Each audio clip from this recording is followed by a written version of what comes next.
ये जंग है, जंग को सिर्फ उन्होंने इलेक्शन के लिए हमेशा इस्तेमाल किया। अगर आप देखेंगे कि मध्य प्रदेश के एक मंत्री ने, जो हमारी देश की बेटी, जिसने हमारा देश का सीना चौड़ा किया और जिसने पाकिस्तान में घुसकर हमला किया, कर्नल सोफिया कुरैशी, उसके लिए उन्होंने कहा था कि ये आतंकवादियों की बहन है। और उसके बाद अगर आप देखेंगे हरियाणा के किसी मंत्री ने ये भी कहा था कि देश की सेना मोदी जी के चरणों में झुकी हुई है।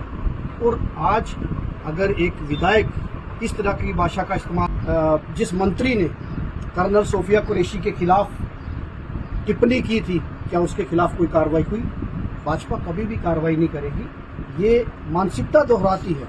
अगर आज एक एमएलए ने, पठानिया, आरएस पठानिया ने ये बयान दिया है तो ये दुर्भाग्यपूर्ण है और ये फौज का मनोबल गिराने के लिए इन्होंने इस तरीके के बयान दिया है। हम इसकी कड़ी शब्दों में निंदा करते हैं।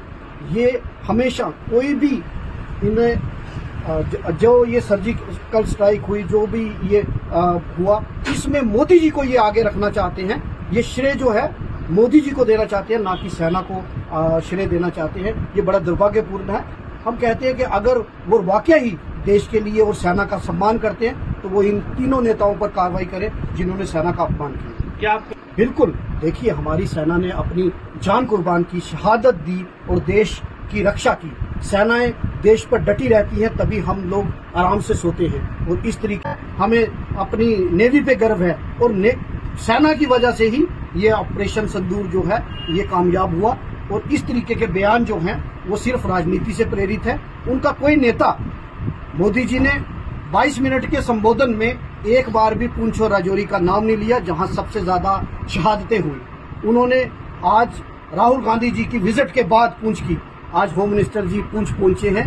ये दर्शाता है कि वो कितने संजीदा हैं देश को लेकर, वो कितने देश के लिए कितने समर्पित है, कितने वो लोगों के लिए समर्पित है। उनको सिर्फ चुनावी सभाएं करनी है, वो हमेशा इलेक्शन मोड में रहते हैं। और ये भी वो सेना का जो है वो राजनीतिकरण वो करते हैं। इसलिए हम इसकी निंदा करते हैं और हम कहते हैं कि इस पर कार्रवाई होनी चाहिए। मुआवजा है, हमने पहले भी ये डिमांड की है कि इसके लिए स्पेशल पैकेज होना चाहिए।